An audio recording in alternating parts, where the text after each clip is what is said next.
L'intimidation, la résilience, la persévérance, aujourd'hui, ce sont des thèmes très actuels et c'est aussi les thèmes qui sont dans le livre de Nelson Pelletier, L'échelle des géants, et on va parler à l'auteur de tout son parcours, de son enfance et du legs qu'il veut laisser à ses enfants. On regarde ça.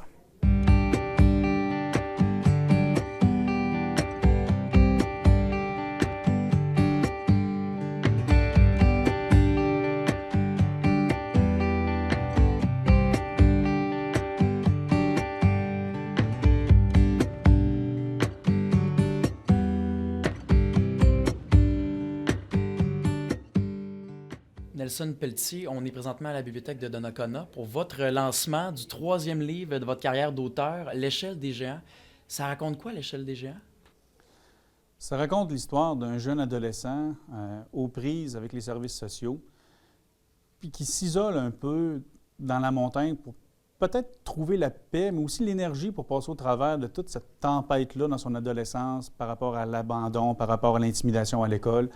Puis, dans la nature, dans le silence des montagnes, il va réussir à se recueillir, mais il va vivre aussi des épreuves un peu à cause de sa témérité ou de son expièglerie ou de son manque d'expérience pour faire de la randonnée, à des fois plus complexe à ce quoi il se serait attendu, qu'il dépasse, mais qui va quand même y faire face puis qui vont le faire grandir à quelque part là-dedans. On en parlait un peu avant l'entrevue. Parfois, les auteurs mettent beaucoup, en fait, d'eux-mêmes dans leurs personnages, dans leurs aventures. Est-ce que c'est votre cas? Oui, c'est absolument mon cas. C'est légèrement romancé. Romancé dans le sens où c'est pour, à des fois, arranger l'histoire pour qu'elle y aille plus vite. Tu sais, pour faire les choses avec un petit peu plus d'angle, mettons. Mais c'est tous des histoires qui me sont arrivées pour vrai, des situations que j'ai vécues. Et on écrit aussi là-dessus parce que c'est plus facile d'écrire sur quelque chose qu'on connaît, sur quelque chose qu'on a vécu, puis de mettre ses tripes. C'est vrai que c'est une mise à nu à quelque part, mais c'est aussi libérateur d'une certaine façon. Puis je crois à quelque part aussi que notre expérience, ou mon expérience, ça peut aider d'autres jeunes, d'autres adolescents qui ont vécu un peu ce que j'ai vécu. Peut-être pas nécessairement pour les inspirer en tant que tels, mais à quelque part pour leur faire comprendre que dans la vie, on est le fruit de nos efforts, puis peu importe de où on part, bien, on peut se rendre où on veut si on y croit, puis s'il faut croire en nous pour ça. Et quel genre de difficultés, personnellement, vous avez surmonté? Parce qu'on en a tous et toutes. Vous, quelle était votre situation? Bien, au niveau personnel, c'était plutôt les relations par rapport à l'école, l'intimidation, l'isolement aussi par rapport à certains groupes. C'est encore présent aujourd'hui, vraiment? C'est moins pire aujourd'hui, mais si je retourne dans mon village, ceux qui m'avaient marqué au fer rouge à l'époque, et je reste marqué encore au fer rouge pour eux parce que, à quelque part, ils n'ont que ce souvenir-là de moi, tu sais, de l'enfant difficile, de l'enfant qui vit dans un milieu complètement défavorisé. Tu sais, vous savez, quand on arrive de l'école un soir, puis qu'on retrouve tous les meubles vidés de la maison dehors dans la rue, parce que tu découvres que tes parents n'avaient pas payé le loyer alors que tu vivais dans un prix modique, puis que c'est la police qui t'escorte à la suite de ça, à ce moment-là, à la DPJ, devant tout le village, c'est quelque chose qui prend vraiment beaucoup au cœur, puis qui traumatise aussi un enfant, à quelque part. Vous parlez beaucoup de résilience, c'est dans votre histoire, c'est dans vos livres aussi, de persévérance, mais comment on fait quand on a un enfant en difficulté pour surmonter tout ça? Je ne sais pas c'est quoi la recette parfaite. Je pense que c'est du cas par cas pour chaque personne, mais assurément, il faut avoir une ambition, je pense. Il faut, très vite, très jeune, j'ai compris que tout ce que j'aurais dans la vie n'allait dépendre que de moi. Puis de ce moment-là, à partir de ce moment-là, je pense que tu te donnes les moyens que tu peux avoir pour avancer, mais il faut avancer. C'est quelque chose que vous voulez enseigner et apprendre à vos enfants aussi. Vous en avez 4? Oui, j'ai 4 enfants. Chacun représente un caractère différent. Hein. Chacun représente aussi un petit défi d'éducation différent aussi. Mais oui, je souhaiterais en tout cas qu'ils puissent prendre ça comme exemple, effectivement, parce que comme parent, comme n'importe quel parent, on veut donner le meilleur à nos enfants, puis on veut qu'ils prennent le meilleur de nous aussi, tu sais, quelque part. Et probablement que votre enfance, que vous mettez dans vos livres, ça vous a rendu plus fort aussi, puis c'est quelque chose qu'on peut enseigner à nos enfants de nos jours. Aujourd'hui, en 2019, bientôt en 2020. À quel point vous trouvez que l'intimidation, par exemple, dans les systèmes scolaires, est présente ou dans la vie de tous les jours? Je pense qu'elle a toujours été présente, l'intimidation. Aujourd'hui, elle est dénoncée. Puis parce qu'elle est dénoncée, je pense qu'elle est encadrée, mais je ne sais pas à quel point c'est suffisant. Je pense qu'on pourrait peut-être en faire plus, mais à quelque part, je pense que le problème de l'intimidation commence avec l'éducation à la maison aussi peut-être. D'apprendre à nos enfants l'égalité, hein? D'apprendre à nos enfants l'ouverture d'esprit par rapport aux personnes qui sont un peu différentes. Ça, c'est le rôle éducationnel des parents. La différence, c'est bien, c'est pas quelque chose de péjoratif. Non, exactement. Oui. Et que voulez-vous que les gens retiennent du livre L'échelle des géants? À la fin de la lecture, à la fin de la dernière page, qu'est-ce qu'il faut retenir selon vous? Je pense que le message principal serait de croire en soi et d'avancer. Peu importe contre vent, contre marée, peu importe les bouchées que ça représente, je pense qu'il faut avancer parce que c'est ça qui nous rend fiers. Puis sinon, bien, on regrette de ne pas l'avoir fait. Oui. Et ça, le regret, c'est comme une... Ça amène dans le remords, ça amène après ça à douter de soi, ça amène... Je pense qu'il est vraiment préférable de dire non, regarde, écoute, je vais peut-être me casser la gueule, je vais peut-être pas le réussir du premier coup, mais il faut que j'avance. Puis je dis dans l'échelle des géants, ce qu'on accepte rarement de l'échec, c'est qu'il vient de nous. On ne peut pas croire qu'on a pu échouer. On ne peut pas croire qu'on a pu échouer. Puis quand on fait une rétrospective en profondeur, on se dit, ben oui, mais j'ai pris telle décision, ça m'a amené à tel point, puis de là, j'ai pris telle autre décision. L'échec, il faut la considérer qu'elle vient de nous. Puis c'est à nous aussi d'apprendre de ça, de mettre ça dans le sac de l'expérience, puis de continuer à avancer. Puis on apprend plus dans l'échec que dans la victoire, je crois. Effectivement, parce que il y a une humilité qui vient un peu avec l'échec. Oui. Tu sais, tu te remets en question, puis cette remise en question-là, c'est essentiel pour avancer quand même dans la vie, parce que c'est comme ça que tu vas ajuster ta stratégie par rapport à un problème. Puis c'est comme ça, je pense, que tu réussis vraiment à être quelqu'un qui est plus tenace et qui est plus persévérant. Et des jeunes, des adultes, bon, il y en a des milliards qui vivent des difficultés, tout le monde en vit. Vous donnez vos profits d'auteur depuis quelques livres maintenant à Opération Enfant Soleil. En quoi c'est important et c'est primordial pour vous, M. Pelletier? Je vais reprendre un peu un slogan de Bill Gates qui lui, c'est 3 mots en anglais. Dans le fond, c'est « put love first », l'amour en premier. Je pense que c'est un coup que dans ta vie, tu t'es accompli. Je pense que le devoir qu'on devrait tous avoir, c'est d'aider les autres. Oui. D'aider ceux qui sont démunis, surtout quand on peut le faire. Mais c'est pas tout le monde qui pense comme ça, malheureusement. C'est vrai que c'est pas tout le monde qui pense comme ça, mais je pense que c'est un cheminement personnel aussi. Je pense que c'est une certaine maturité qui peut nous permettre d'aller là. Puis quand on a, nous autres même, ou soi-même vécu, hein, je faisais référence aussi à mes frères, à mes sœurs, quand on a vécu cette misère-là, hein, quand on a vu arriver la guignolée chez soi à Noël pour nous donner à manger, puis que sans que tu saches vraiment trop d'où ça vient puis qu'est-ce qui se passe, mais quand tu as vécu ça avec tu n'as pas le choix de prendre ça avec une certaine humilité, puis de dire, écoute, là, moi je l'ai vécu cette misère-là, aujourd'hui je ne suis plus dans la misère, alors pourquoi je ne ferai pas mon possible pour aider ceux qui ont besoin d'aide? Puis on se sent bien quand on donne aussi. Oui, c'est très valorisant, c'est clair. Le livre dont vous faisiez référence à ce moment-là, c'est Sophia, la princesse différente, qui est un livre qui est inspiré d'une histoire familiale, hein, de ma propre nièce, qui, elle, était gravement malade.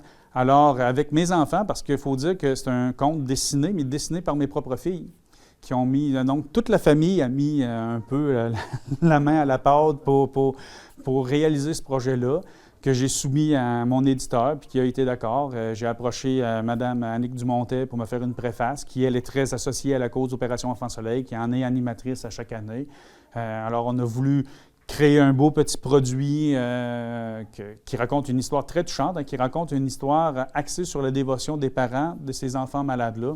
En gros, l'histoire, c'est un roi puis une reine qui ont un enfant malade. Et comme sont personnages les plus importants de leur royaume. Ils ne manquent pas de moyens, ils ne manquent pas de ressources pour faire guérir leur fille, mais ils n'y arrivent pas. Elle est incurable. Et la princesse représente votre nièce? Ma nièce, exactement. Alors, un soir que la reine s'épleurée à sa fenêtre, une fille vient la voir et lui dit « Écoute, je ne peux pas guérir ta fille. Hein? Elle est née comme ça, et ça, c'est du domaine des dieux. On ne peut pas revenir contre la création. Par contre, tu peux prendre sa place si tu le veux. Et tu ne pourras jamais récupérer ta place si ton enfant ne veut pas te la redonner. C'est ça le deal que je te donne.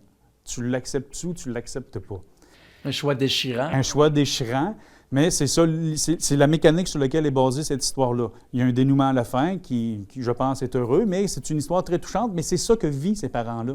Ils voudraient prendre la souffrance de leur enfant, mais on ne peut pas la prendre. Puis, à quelque part, l'enfant est quand même isolé dans son propre mal, à lutter lui-même là-dedans aussi. Puis c'est ça aussi qui est déchirant et qui est triste. Il y a des parents qui doivent se sentir impuissants aussi. Ils aimeraient ça aider leur enfant, mais c'est une maladie incurable. C'est exactement. Et qu'est-ce que vous avez à dire à ces parents-ci?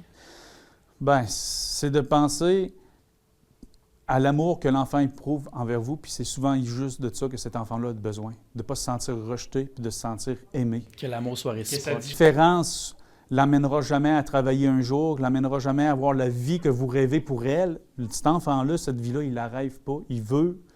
Ce qu'il s'attend de ses parents, c'est leur amour, leur attention, puis d'être présent pour lui. Put love first. Put love first. Vos 3 premiers romans, vraiment, il y en a qui disent « Quand j'étais pêcheur », c'était votre premier. Ça parle beaucoup de vous, de ce que vous vivez, de ce que vous remarquez autour de vous, de difficultés qu'on peut surmonter. Il y en a un quatrième bébé en chemin. Pouvez-vous nous en parler un petit peu? Oui, ça va s'appeler Le miroir de Lazare.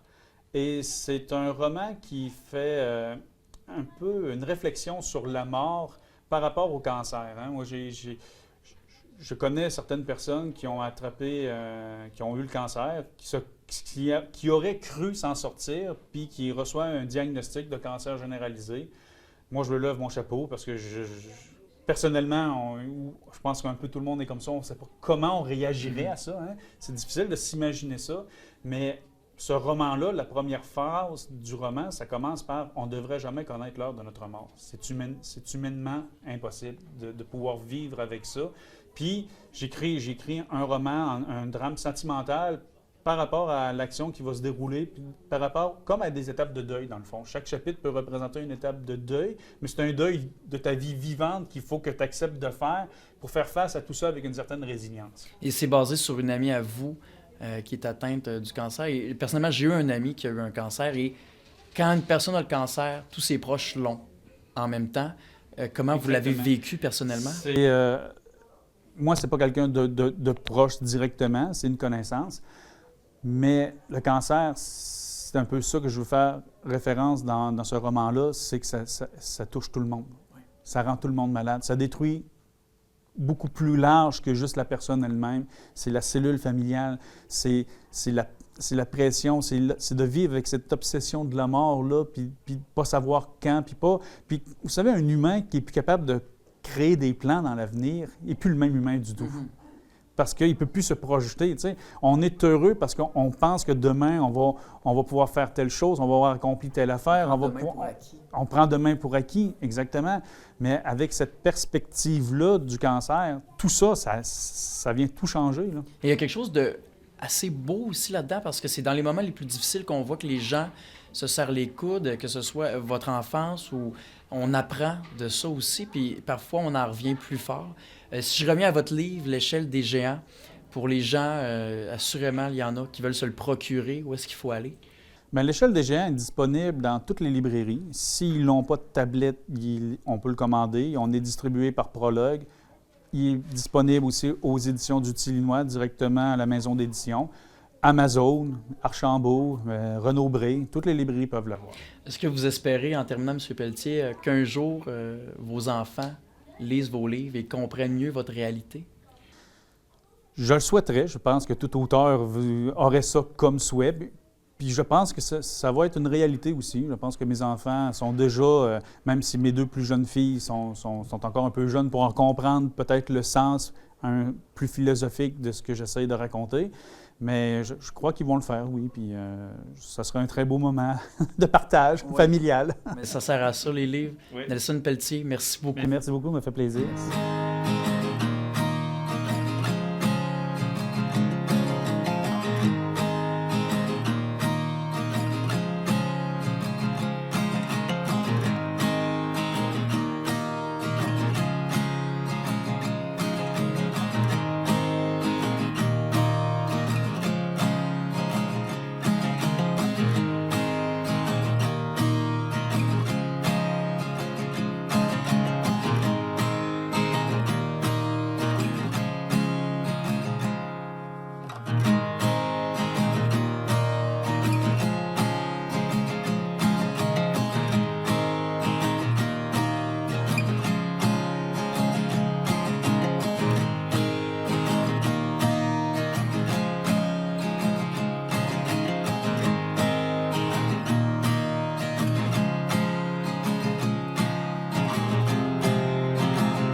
En 1984, après plusieurs années d'abandon, le site patrimonial de Pêche-des-Ries fut classé par le ministère de la Culture.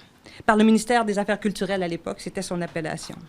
La maison, entièrement restaurée, fut reconnue institution muséale, une appellation prestigieuse qui revêt un engagement que nous devions honorer. Et je pense que nous l'avons fait avec passion. Ici, vous savez, la muséologie, c'est une affaire de passion.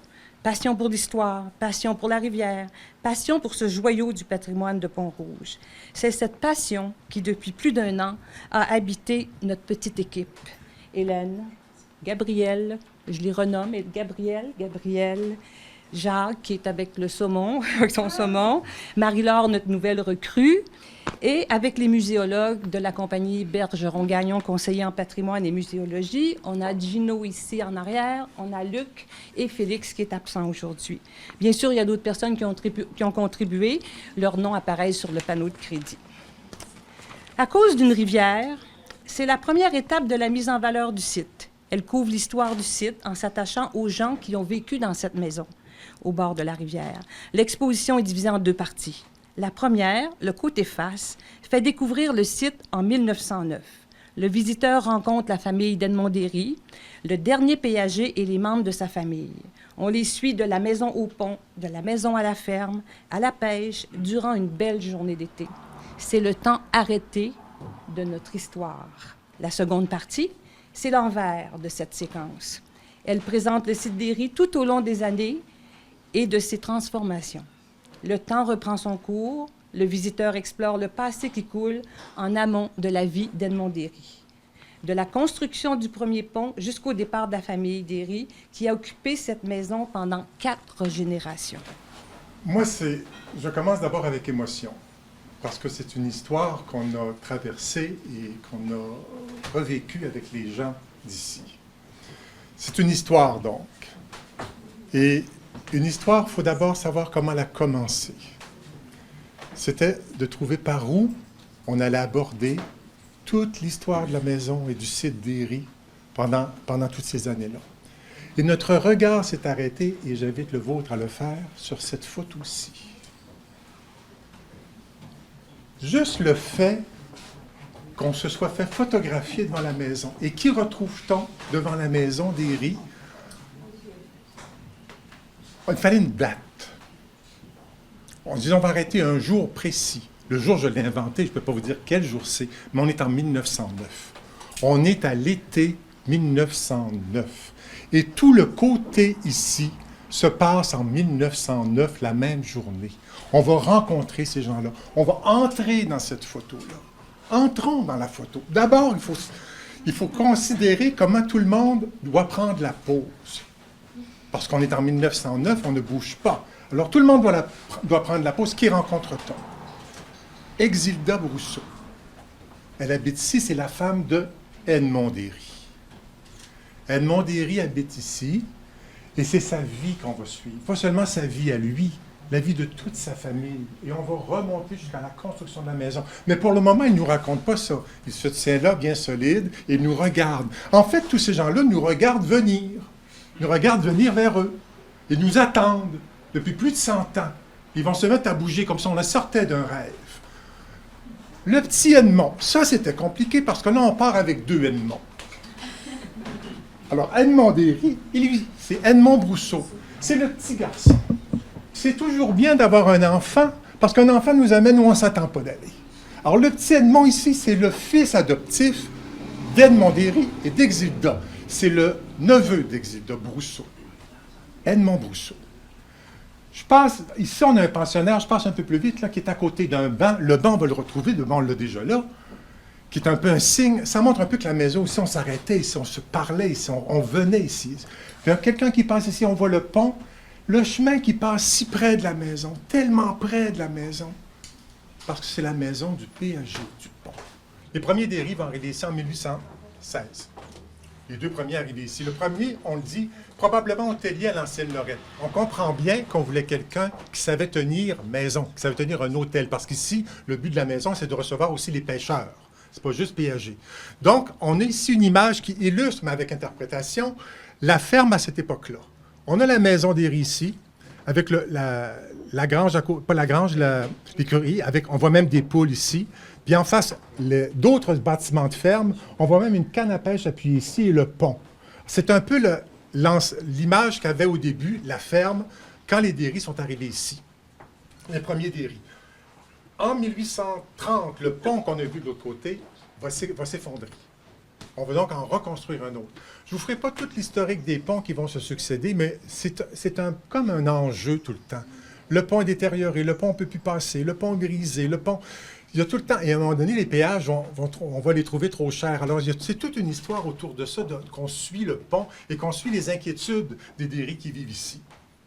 C'est aussi l'époque des diligences. Oui? Y a-t-il eu des décès par rapport au chute des ponts? Non. Non. Non. Même celui qui s'est écroulé à l'époque de Louis Derry, on ne parle pas qu'il y a eu de décès. On n'en parle pas, en tout cas. Puis cette époque-là, c'est l'époque des diligences. Les diligences qui prenaient le chemin du roi. Mais il faut faire attention, c'est pas comme l'arrêt d'autobus, là. Il y avait des relais entre Québec et Montréal pour les diligences. Il y en avait 25. On n'est pas absolument certain, là, la maison Derry n'est pas inscrite comme un relais de diligence. Mais Louis Derry gardait 2 chevaux dans son étable, pourquoi il y a besoin de changer de chevaux. Il faut imaginer que les gens pouvaient arrêter ici, pouvaient se désaltérer ici. Mais il ne faut pas le voir comme que c'est le concept d'abord de la maison de recevoir les diligences. Le concept de la maison ici, l'idée de la maison, c'est de recevoir les pêcheurs britanniques. C'est un club de pêche privé.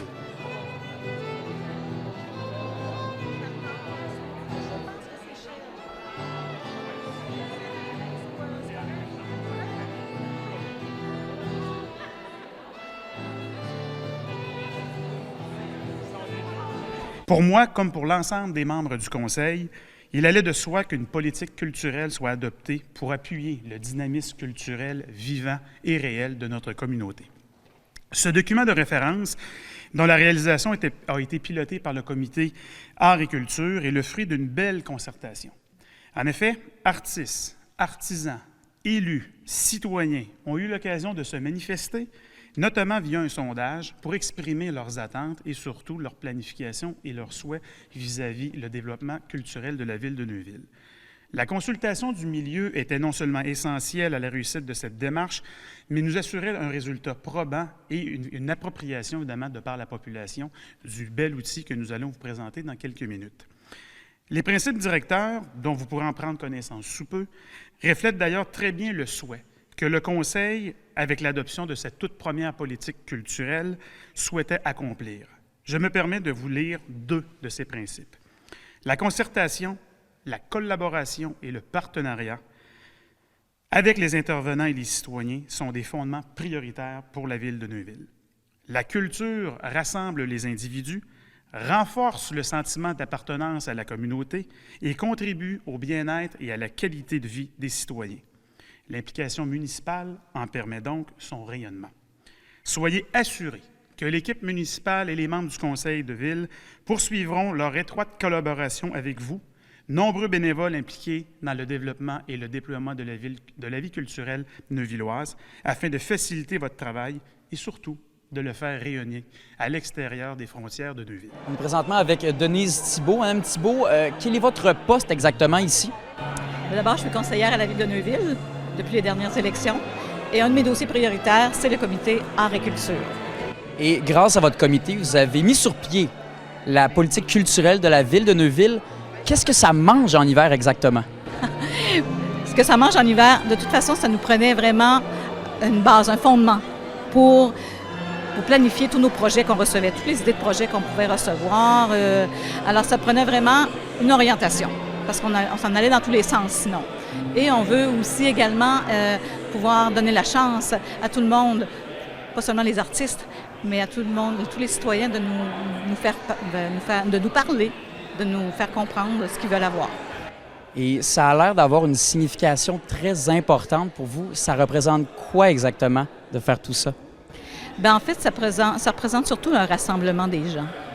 C'est intéressant de rassembler les gens, de faire en sorte que les cultures se parlent, les générations se parlent également, parce que le côté scolaire est intéressant à aller chercher.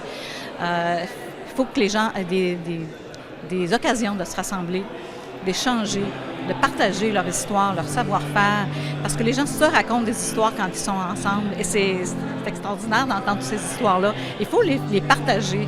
Alors, de façon un petit peu plus rassemblée. Il faut que les organismes, il y en a beaucoup des organismes ici à Neuville, il faut qu'ils travaillent davantage ensemble pour ressortir tout le potentiel qu'on peut retrouver de ces organismes-là. Finalement, l'union fait la force, c'est ce que vous nous dites en ce moment? Absolument, absolument. Et on peut aller chercher des projets vraiment porteurs si tout le monde on travaille ensemble dans un même but, dans un même sens, dans une même direction. Il s'agit, comme je disais, d'avoir une idée porteuse. Puis on va chercher les citoyens à ce moment-là, parce que les citoyens, c'est vraiment le cœur de la réalisation d'un projet. Si on n'a pas la participation citoyenne, si on n'a pas l'intérêt des gens, c'est mou, ça tombe. Puis la Ville, on peut pas être porteur, on ne peut pas être promoteur de projets non plus, c'est pas notre rôle. Alors, il faut vraiment que les idées viennent des gens, qu'est-ce qu'ils ont besoin, qu'est-ce qu'ils veulent avoir, et on est là pour les soutenir. Puis ça va nous faire plaisir de réaliser des projets avec eux. Une politique culturelle, oui, c'est un outil de développement culturel, mais c'est aussi un outil de planification et d'orientation. Ça clarifie les responsabilités et les rôles de chacun dans ce domaine-là. Et ça identifie les fondements sur lesquels se baseront les intervenants de la Ville dans les prochaines années.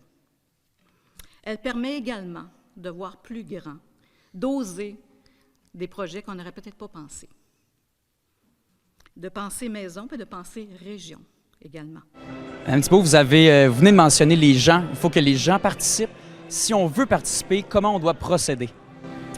Bien, d'abord, on suit tout simplement ce qui se passe, qu'est-ce que la Ville a à offrir. On a le Soleil brillant qui explique très bien tout ce qu'on a à offrir. Et comme on le disait tout à l'heure aussi, c'est de se tenir au courant, de jaser avec les gens, de savoir ce qui se passe et de s'informer sur le site Internet de la Ville. Parce que c'est là qu'on va annoncer tous les programmes qu'on va avoir, et on va inviter les gens à se rencontrer à nouveau. On va leur donner des rendez-vous pour leur expliquer la planification qu'il y aura à l'automne, puis les projets qu'on aura reçus. Madame Thibault, c'est rempli d'inspiration, je trouve. Félicitations, bravo et merci pour l'entrevue.